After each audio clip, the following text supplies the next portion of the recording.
애들이 전화를 했는데 내가 어찌나 전화 받았다 2분이나 됐어. 물 조심하라고 비가 많이 오네.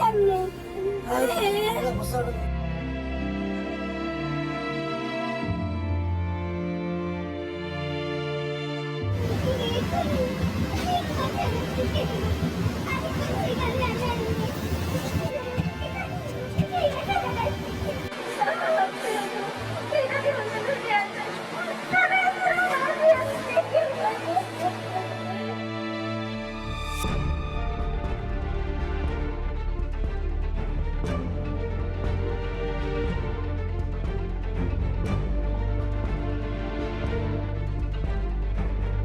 해병대원의 명복을 빌며 유족 여러분께도 깊은 위로와 사과의 말씀을 드립니다.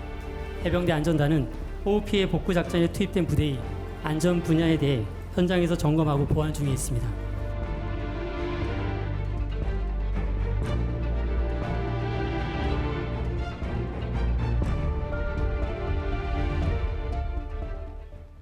네, 여러분 안녕하십니까. 사사건건 시작하겠습니다. 저희가 준비한 영상을 보고 오셨습니다. 이번에 경북 예천에서 실종자를 찾다가 순직한 해병대원의 소식이 많은 사람들을 가슴 아프게 했습니다. 고 최수근 상병이죠. 군 장병들이 참사 현장에서 팔을 걷어붙이는 것 자체는 필요할 수 있다 해도 어떻게 이렇게 장병들 안전에 무감했는가 비판이 잇따르고 있습니다. 이번만이 아니라 앞으로도 문제가 될 수밖에 없습니다. 오늘 이 부분을 먼저 인터뷰로 짚어보겠는데 군인권센터 김영남 사무국장 제 옆에 나와 있습니다. 어서 오십시오. 네, 안녕하십니까? 이번 사고부터 먼저 정리를 하고 좀 대안 부분을 얘기하면 좋을 것 같은데 언론에서 이제 이번 사고를 언급하면서 요약을 해보면 뭐 크게 세 가지를 주로 말하고 있지 않나 하는 생각이 듭니다. 그래서 저희가 좀 그래픽으로 좀 요약을 해봤는데요. 네, 그러니까 구명조끼를 왜 안 입혔냐 이게 이제 첫 번째고 두 번째는 그 숨진 최상병이 이제 포병이라고 들었습니다. 해병대긴 해병대인데 이제 포병. 그래서 그렇게 위험한 구조를 하는 것이 맞느냐, 수색을 하는 것이 맞느냐 이런 문제 제기도 있는 것 같고 또 하나는 이제 그 인간띠를 이뤄서 이제 수색 작업을 했다고 하는데 그때 뭐 전혀 끈으로 서로 연결을 한다거나 이런 안전 조치가 없어가지고 지금 또 문제가 되고 있는 것 같고 좀 차근차근 짚어봐야 될 것 같은데 언론에서 많이 언급한 부분이긴 합니다만 구명조끼 부분 어떤 부분을 좀 지적할 수 있겠습니까? 먼저 말씀을 드리기에 앞서서 고 최상병님의 이제 명복을 빌고 유가족들께도 위로를 전달드립니다. 사실 이번 사건은 너무 어이없는 인재이기 때문에 많은 국민들께서도 그만큼 함께 마음 아파하시는 게 아닐까 싶으신데요. 국민들께서 가장 어이없어 하셨던 부분들 중에 하나가 바로 이 구명조끼 부분입니다. 하나에 사실 10,000원도 하지 않는 이 구명조끼를 지급을 할 돈이 없어가지고 지급하지 않은 건 아니겠죠, 우리 군이. 그만큼 안전불감증이 우리 군 지휘부에 퍼져 있었고 그러한 이유로 인해서 최상병님께서 이런 안타까운 희생을 이렇게 마주하시게 된 걸로 보이는데요. 사실은 구명조끼는 보통 물에 들어가는 사람이라면 누구나 당연히 수중 작업을 하는데 잠수를 하는 작업을 하는 게 아닌 이상에는 당연히 착용을 하는 것이 상식이고 구명조끼를 물에 들어가지 않더라도 착용하는 것이 또 당연히 맞는 일입니다. 왜냐하면 천변을 따라서 작업을 하다 보면 빠질 수가 있으니까. 빠질 수가 있죠. 지금 폭우로 토사가 유실될 수 있는 상황이기 때문에 이런 기본적인 안전 수칙조차 지키지 못했다라는 것이 너무나 좀 황당한 일이라 하겠습니다. 그런데 그 재난 피해 복구 현장 조치 매뉴얼이란 게 있나 보죠. 그 해병대가 밝힌 내용을 보니까. 그런데 그 매뉴얼 안에는 그런데 구명조끼 부분이 뭐 적혀 있지 않다 이런 내용도 제가 본 것 같은데 그런데 그게 뭐 설령 구명조끼 부분이 적혀 있지 않다 하더라도 그런 걸 뭐 일일이 다 적어서 지키는 것도 아니고 뭐 안 적었다 해서 안 지켜야 되는 것도 아니고 말이죠. 좀 답답한 부분이 있는 것 같은데. 매뉴얼이라는 것은 현장에서 그 구조 활동을 어떤 방식으로 해야 되는가에 대한 부분을 적어두는 것이지 물에 들어가는데 구명조끼를 입어라와 같이 너무나도 기초적이고 상식적인 부분을 규정을 하라고 있는 게 아닙니다. 매뉴얼에 없다고 해서 구명조끼를 안 입혔다고 하면 이거는 전 국민을 다 우롱하고 기만하는 행위지요. 근데 지금 중요한 부분은 사실 구명조끼가 뭐 매뉴얼에 있었느냐 없었느냐 이 부분은 아닌 것 같습니다. 왜 구명조끼를 당시에 입히지 않았는가라는 부분에 좀 더 초점이 맞춰져야 될 것 같고요. 그 부분은 또 계속해서 뒷부분에서도 또 말씀을 드릴 수 있을 것 같습니다. 지금 말씀해 주신다면요. 예, 그 부분에서 어떤 부분을 초점을 좀 두고 계십니까? 구명조끼를 애초에 가지고 있지 않았거든요. 이 부대가. 예. 뒤에 아까 이제 두 번째 키워드였던 포병. 포병 부분하고도 이어질 수 있을 것 같은데요. 네. 포병들은 애초에 해병대이기는 하지만 물에 들어가서 임무를 수행하는 부대가 아닙니다. 그렇기 때문에 포병 부대가 여기 현장에 왔을 때는 그 보트를 타고 물에 들어간다던가 수중 수색을 하는 임무를 맡지는 않았던 것이고 예. 보통 이 수색을 뭐라고 부르냐면 도보 수색이라고 부릅니다. 예. 하천변을, 그러니까 천 옆을 걸어 다니면서 육상에서. 그렇습니다.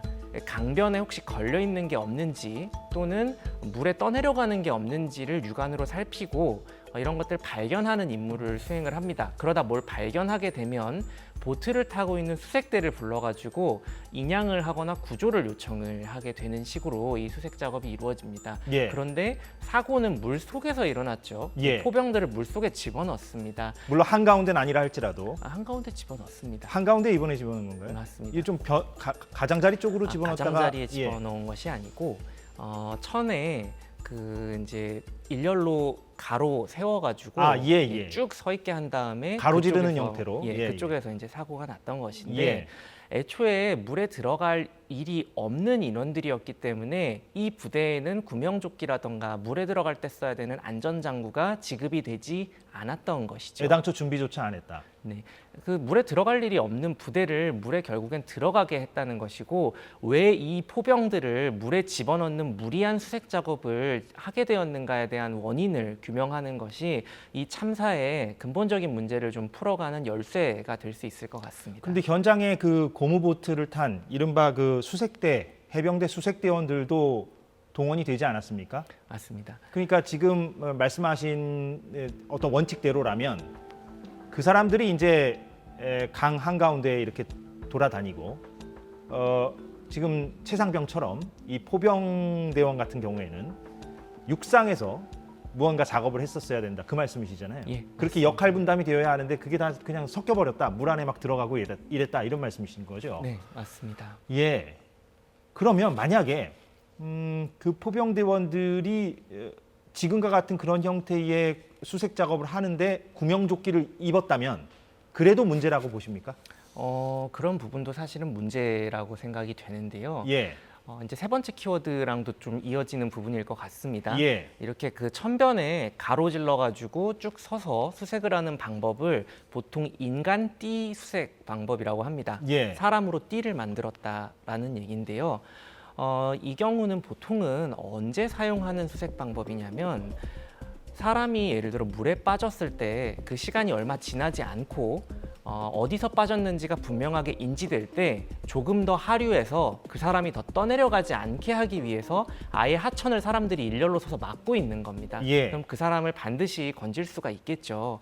근데 이 경우는 지금 폭우로 인해서 불특정의 실종자가 발생한 상황이기 때문에 이 인간띠 수색 방식을 취할 이유가 별로 없습니다. 물론 인간띠를 여러 군데 세워놓고 하루 종일 서 있으면 실종자를 찾는 것이 좀 더 수월할 수는 있겠습니다만 여러 가지로 부적절한 부분이 많죠. 왜냐하면 현재는 지금 폭우로 인해서 유량이 굉장히 많이 늘어났고 예. 유속도 셉니다. 그리고 이러한 상황에서는 어떤 것들이 흘러내려올지 알 수가 없어요. 왜냐하면 집도 침수가 됐죠. 축사도 침수가 됐습니다. 가재도구 같은 것들도 흘러내려올 수 있고요. 예. 쉽게 얘기하면 칼 같은 게 흘러내려올 수도 있는 겁니다. 빠른 속도로 칼이 흘러내려오다가 물에 서 있는 사람들한테 찔리기라도 하면 이것도 또 사고가 될 수 있죠. 예. 그렇기 때문에 애초에 지금과 같은 상황에서는 인간띠 수색이라는 것은 아예 해서는 안 되는 수색 방식이었던 것이죠. 위험하거나 구명조끼를 무의미하다. 위험하기도 하고 부적절하기도 예, 하고 예. 별로 의미도 없는 예. 방식이었습니다. 예, 무슨 말씀인지 알겠습니다. 그러면 왜 이렇게 수색 방법을 택했을까요?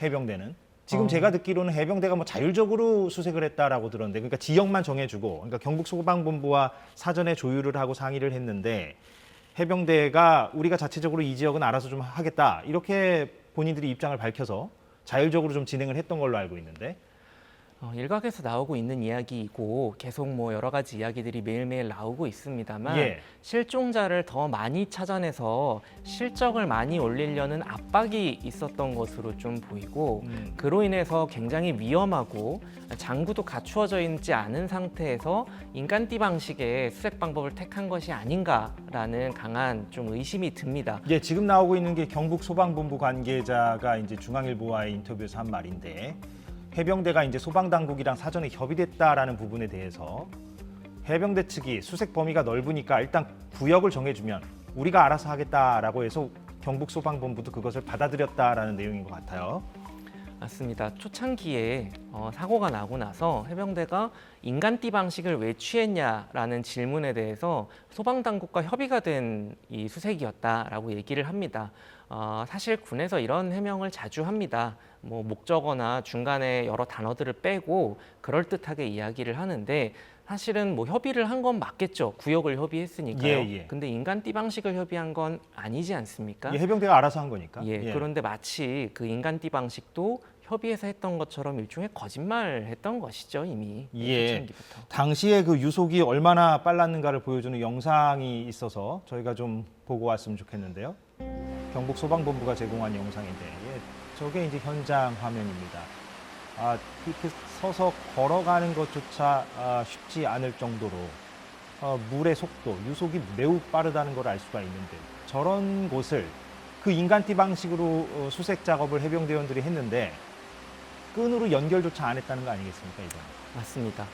인간띠 방식으로 수색을 할 때에는 물론 지금 상황에서는 부적절한 방식이었지만 설사 한다고 하면 사람들을 지금 이 해병대원들은 서로 손을 잡고 서 있게 했습니다. 이게 굉장히 위험한 예. 건데요. 원래는 서로 줄을 묶어가지고 이 로프를 양쪽에 고정을 해서 쓸려 내려가지 않게 하는 안전장치를 두고 이 인간띠 작업을 합니다. 근데 지금은 그런 로프는 전혀 고사하고 손을 잡고 있게 하다가 몇 명이 쓸려 내려가는 상황이 되었고 그 중에 몇 분은 이제 수영을 해서 나왔지만 최상병님은 나오지 못했던 거거든요. 예. 그렇다면 이건 다시 말하면 더 많은 희생으로도 충분히 이어질 수 있었던 굉장히 위험한 상황이었다라는 것이고 어떤 이유로 인해서 이렇게 무리한 작전을 수행하게 되었는지는 명백하게 밝혀서 그 문책을 하고 책임지게 해야 된다라고 생각을 합니다. 예. 그럼 그 조사 주체는 누가 되어야 할까요? 지금 조사를 하고 있는 게 해병대 그 내부에 있는 군 수사기관에서 수사를 하고 있는데요. 해병대 사실 내에서. 이것도 부적절하다고 생각합니다. 왜냐하면 지금 문제를 일으킨 주체는 해병대죠. 그리고 넓게 보면 군입니다.